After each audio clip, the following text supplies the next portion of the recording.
إن الحمد لله نحمده ونستعينه ونستغفره ونؤمن به ونتوكل عليه ونعوذ بالله من شرور أنفسنا ومن سيئات أعمالنا من يهده الله فلا مضل له ومن يضلله فلا هادي له ونشهد أن لا إله إلا الله وحده لا شريك له ونشهد أن سيدنا ونبينا ومولانا محمدا عبده ورسوله أما بعد فإن أصدق الحديث كتاب الله وخير الهدي هدي محمد صلى الله عليه وسلم وشر الأمور محدثاتها وكل محدثة بدعة وكل بدعة ضلالة وكل ضلالة في النار.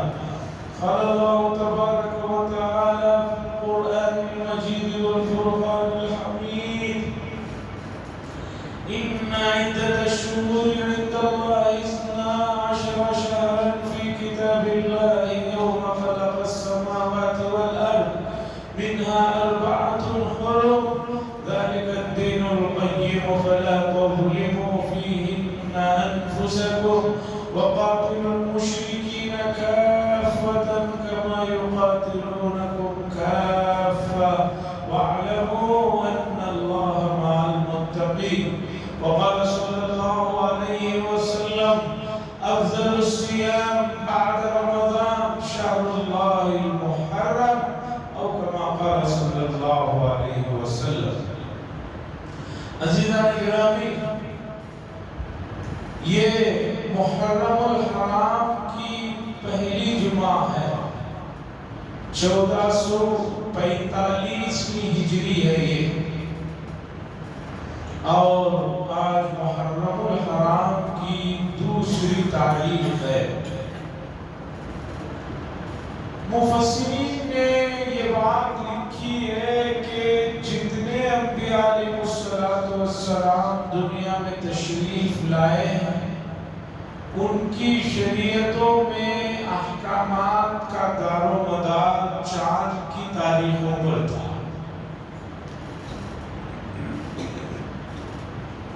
یہ سلسلہ اسی طرح چل رہا تھا، یہاں تک کہ یہودیوں نے اس سلسلے کو تباہ و برباد کر دیا۔ ان لوگوں نے دیکھا کہ بھی بہت سی عبادتیں ایسے موسم میں آ جاتی ہیں کہ جہاں پر عبادت کرنا ذرا مشکل ہو جاتا ہے۔ روزے ان کی شریعت میں بھی تھے، حج ان کی شریعت میں بھی تھا۔ اب یہودیوں نے دیکھا کہ ذی الحجہ کا مہینہ کبھی شدید گرمیوں میں آ جاتا ہے جس میں حج کیا جاتا ہے، اور رمضان کبھی شدید سردیوں میں اور کبھی شدید بارشوں میں آ جاتا ہے، تو کیا کیا؟ تو ان لوگوں نے گڑبڑی شروع کی، یہودیوں نے گڑبڑی شروع کی، اور ان لوگوں نے کہا کہ بھئی یہ سال بھر عبادتیں کبھی اس موسم میں کبھی اس موسم میں جو آ رہی ہیں، اس سے بڑی پریشانیاں ہوتی ہیں، اس لیے اسے صرف ایک ہی زمانے میں خاص کر دینا چاہیے۔ یہ کہہ کر انہوں نے مہینوں میں گڑبڑیاں کبھی بیشی کر کے، کبھی ایک مہینہ جو 30 یا 30 دن کا ہوتا ہے اسے 45 دن کا کر دیتے تھے، کبھی 30 دن کے مہینے کو 10 دن میں ہی کہتے کہ بھئی یہ مہینہ ختم ہو گیا، نیا مہینہ شروع ہو گیا۔ اور یہود کے علماء جو کہتے، ان کے عوام جو ہوتی تھی ان کو بہت زیادہ مقام اور مرتبہ دے رکھا تھا، انتہائی عقیدت تھی، وہ جو بات کہتے اسے کہتے ہاں ہمارے انہوں نے کہا ہے تو صحیح ہے، اس لیے اس پر ہی عمل کیا۔ یہاں تک کہ رسول اللہ صلی اللہ علیہ وسلم کا زمانہ آیا اور آپ سے پہلے مکہ المکرمہ میں لوگ حضرت ابراہیم علیہ السلام کی شریعت پر تھوڑا بہت جو جانتے تھے عمل کرتے تھے، لیکن ان کے لیے بھی پریشانی تھی۔ ان کو حج ایسے موسم میں چاہیے تھا کہ جس موسم میں لوگ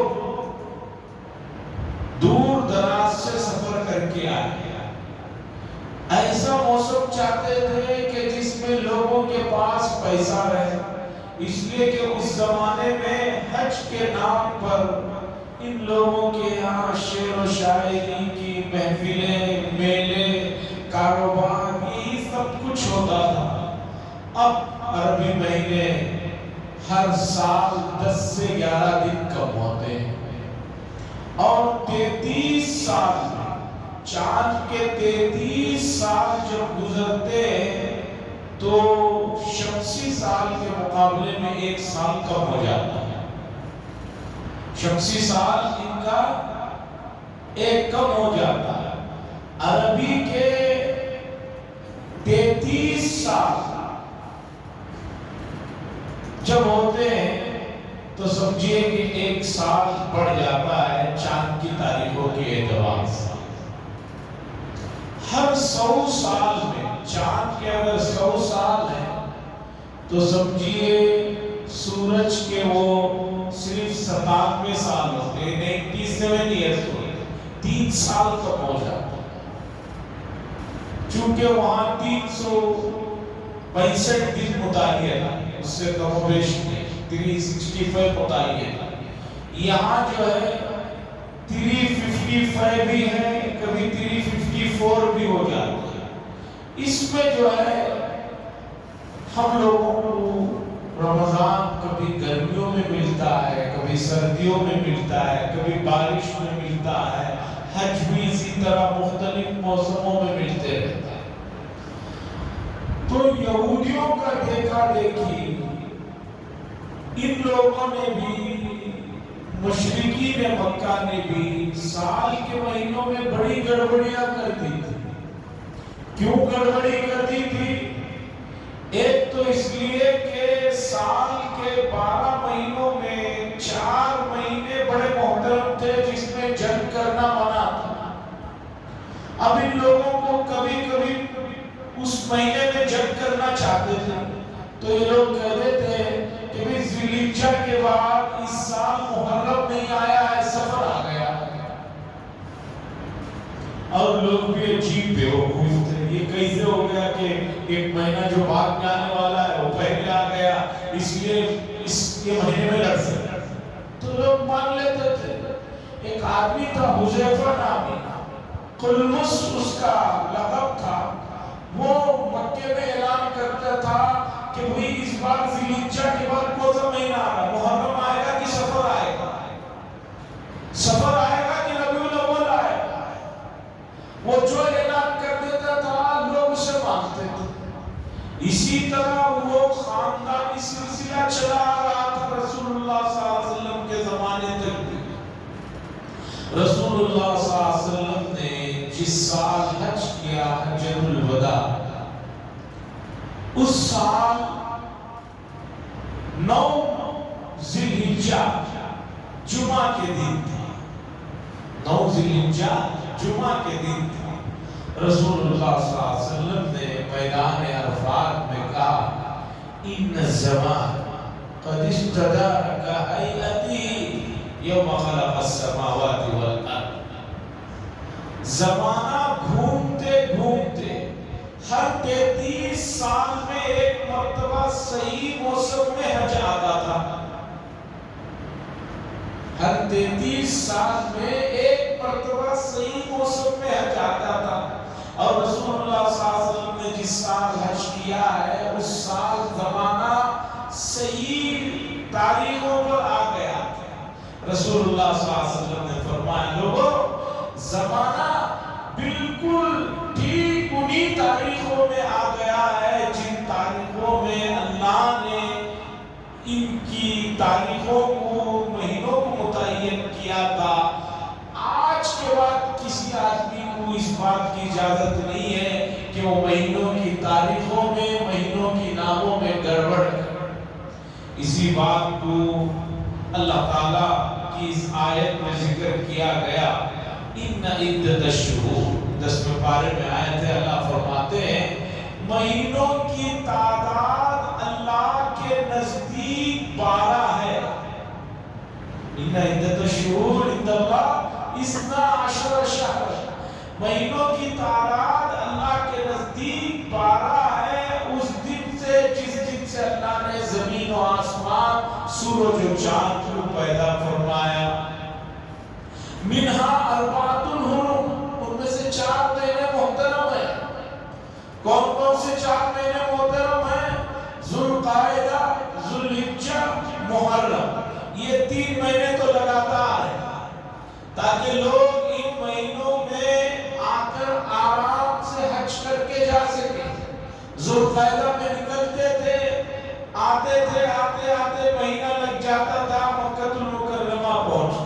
ذوالحجہ میں حج کرتے تھے، پھر واپس محرم میں گھروں کو جاتے تھے. یہ 3 مہینے تو محترم ہیں. اور ایک رجب کا مہینہ تھا جس میں لوگ عمرہ کیا کرتے تھے. عمرہ کرنے کے لیے دور دراز سے آتے تھے. تو یہ مہینے محترم ہونے کی وجہ سے ان مہینوں میں لوگوں کو عرب کے اندر چلنا پھرنا آسان تھا. ورنہ کوئی آدمی سفر کرتا تو راستے میں اگر اس کے پاس بڑی تعداد نہیں ہے لڑنے والوں کی، فوج کی، تو راستے میں لٹیرے ان کے سامان کو بھی لوٹ لیتے تھے، ان کو بھی لوٹ لیتے تھے اور جوان بچوں کو لے جا کر دوسری جگہ فروخت کر دیتے تھے کہ بھئی یہ انسان ہم نے اسے غلام بنایا ہے.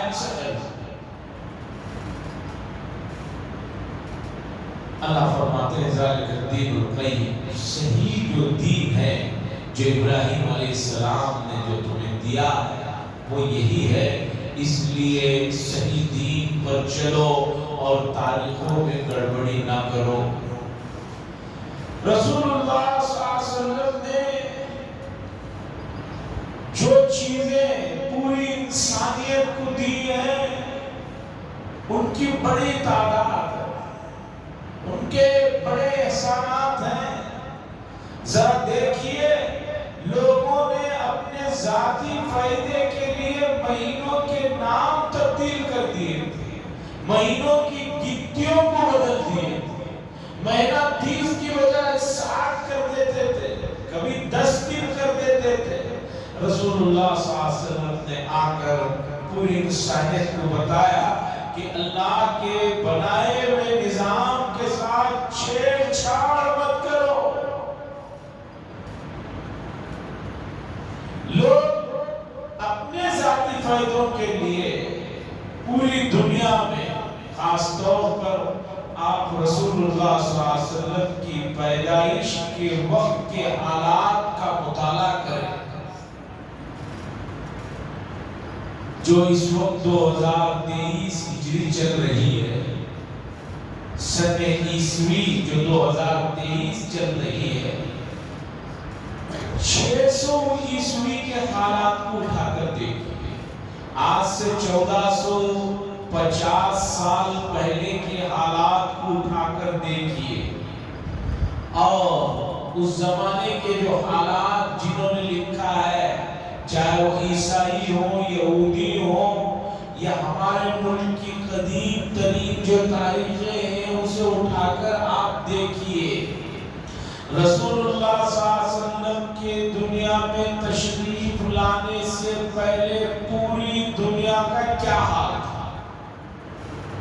جو 4 بڑی تہذیبیں تھیں، ایک ہماری یہاں کی اور ایک مصر کی اور ایک اسی طرح ایران کی، روم کی، چین کی، ان تمام ملکوں کے حالات کو لکھا ہوا ہے. پڑھیے پوری دنیا میں ظلم و ستم کی جو حدیں ہو سکتی تھی ان حدوں کو لوگوں نے پار کر لیا. اس سے آگے ظلم و ستم کی کوئی صورت باقی نہیں تھی. بچیوں سے نفرت، لڑکیوں سے نفرت کا عالم یہ تھا کہ بچیوں کو زندہ جو ہے درگور کر دیا جاتا تھا. بچیوں کو زندہ درگور کر دیا جاتا تھا، اور بھی جو ظلم و ستم کی داستانیں تاریخ میں موجود ہے، اور ہر بڑا آدمی اپنے سے چھوٹے پر جس طرح چاہے جو ہے حکومت کرتا تھا، لوٹ مار ہوتی تھی، چھینم چھانی ہوتی تھی، اور کعبۃ اللہ جیسے مقدس اور بابرکت مقام کے پاس بیٹھ کر شراب پینا پلانا، یہ تمام برائیاں پورے عالم میں پھیل چکی تھی۔ رسول اللہ صلی اللہ علیہ وسلم کو اللہ تبارک و تعالیٰ نے دنیا میں مبعوث فرمایا، اور آپ نے دیکھتے ہی دیکھتے 23 سال کی زندگی میں پورے عالم کے نقشے کو آپ نے بدل دیا۔ دشمنیاں جو آپس میں بہت گہری تھی، مدینہ منورہ میں اوس اور خزرج دو قبیلے تھے، دو بڑے قبیلے تھے، ایک کا نام اوس، دوسرے کا نام خزرج۔ ان دونوں قبیلوں میں 50 سال سے جنگ چل رہی تھی، اور ان دونوں قبیلوں کو جنگ کے لیے وہاں پر جو یہودی رہتے تھے مدینے میں، وہ لوگ ان کو ابھارتے تھے، ان کو بھی ہتھیار دیتے، ان کو بھی ہتھیار دیتے، ان کو بھی جا کر کہتے کہ بھئی تمہاری ناک کٹ جائے گی، کسی طرح انہیں شکست دو۔ ان کو بھی جا کر کہتے ہم تمہارے ساتھ ہیں، ان کو ختم کرو۔ 50 سال سے اوس اور خزرج کے درمیان جنگیں چل رہی تھی۔ رسول اللہ صلی اللہ علیہ وسلم تشریف لاتے ہیں مدینہ منورہ میں، اور تھوڑے ہی عرصے میں اوس اور خزرج کے درمیان میں جو 50 سالہ قدیم دشمنی تھی، ان دشمنیوں کو ختم فرما دیتے ہیں، اور ان دونوں حضرات میں ایسے پیار و محبت کو عام کر دیتے ہیں۔ کل تک جو ایک دوسرے کی گردنیں اڑانے کے لیے بیٹھے ہوئے تھے، رسول اللہ صلی اللہ علیہ وسلم کی محنت، آپ کی کوشش، آپ کی جو ہے تعلیمات کا نتیجہ ہے، مدینہ منورہ میں اوس اور خزرج کے درمیان میں پیار محبت ہو جاتی ہے۔ عرب کے اندر خاندانی نسب کا بڑا زیادہ جو ہے بخار چڑھا ہوا ہے۔ یہ اس خاندان کا، یہ بڑا خاندان، یہ اس خاندان کا ہے، یہ چھوٹا خاندان ہے، یہ آدمی اس کے ساتھ بیٹھ کر بات چیت نہیں کر سکتا، کھا پی نہیں سکتا۔ لیکن رسول اللہ صلی اللہ علیہ وسلم نے آ کر سمجھایا، لوگوں اللہ کی نظروں میں صرف ایک ہی چیز کی جو ہے ویلیو ہے، ایک ہی چیز کی جو ہے حیثیت ہے، وَإِنَّ أَكْرَمَكُمْ عِندَ اللَّهِ أَتْقَاكُمْ، جو سب سے زیادہ اللہ سے ڈرے گا وہی سب سے زیادہ اللہ کے قریب ہے۔ حضرت بلال رضی اللہ تعالیٰ ایک صحابی کے پاس رہتے ہیں، وہ صحابی بڑے خاندان اور شریف آدمی، کوئی بات ہو جاتی ہے تو وہ صحابی اس سے ملا کر حضرت بلال رضی اللہ تعالیٰ عنہ سے کہہ دیتے ہیں، وہ کالی کے بیٹے کالے، اس طرح کے عربی الفاظ ہیں جس نے انہوں نے تانا دے دیا۔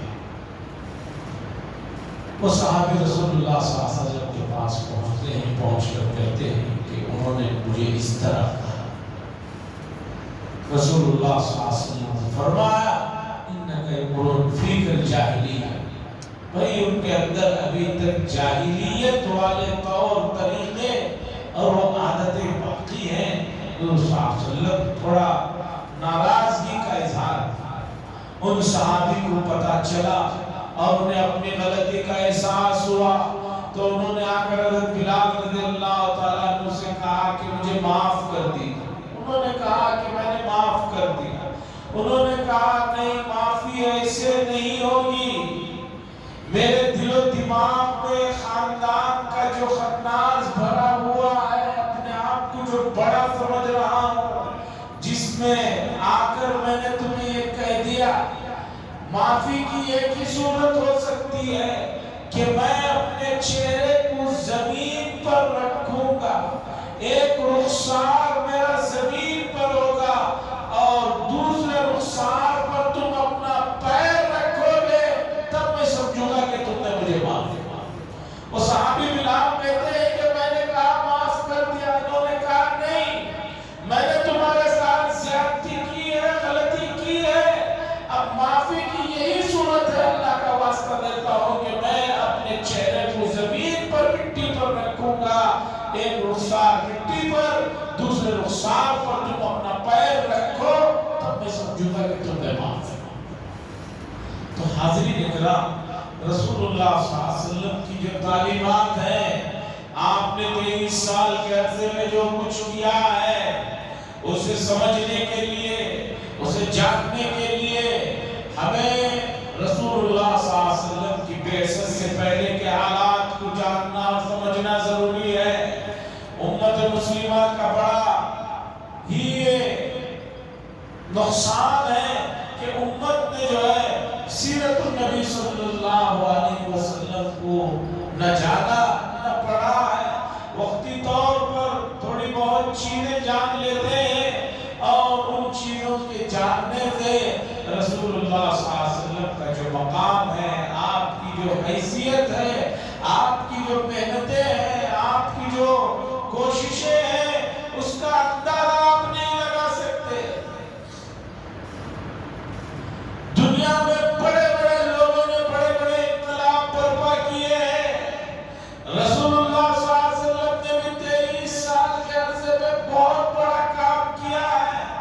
آپ کے کام کو رکھ کر دنیا کے دوسرے لوگوں کے کام کا جو ہے موازنہ کریں گے، تقابل کریں گے، تب پتہ چلے گا کہ رسول اللہ صلی اللہ علیہ وسلم جیسی عظیم شخصیت دنیا نے نہ پہلے دیکھا ہے اور نہ کبھی دیکھ پائے گا۔ ایسے عظیم نبی کے ہم امتی ہیں، اور امتی ہونے کا فریضہ جو ہم پر عائد آتا ہے، ہم پر جو عائد ہوتا ہے، وہ مقام اور حیثیت کو ہم نہیں سمجھ رہے ہیں۔ اس لیے امت مسلمہ بڑی تعداد میں ہونے کے باوجود، بہت بڑا جنگ غفیر ہونے کے باوجود، امت مسلمہ جو ہے مسائل سے دوچار ہے اور حالات کا شکار بنی ہوئی ہے۔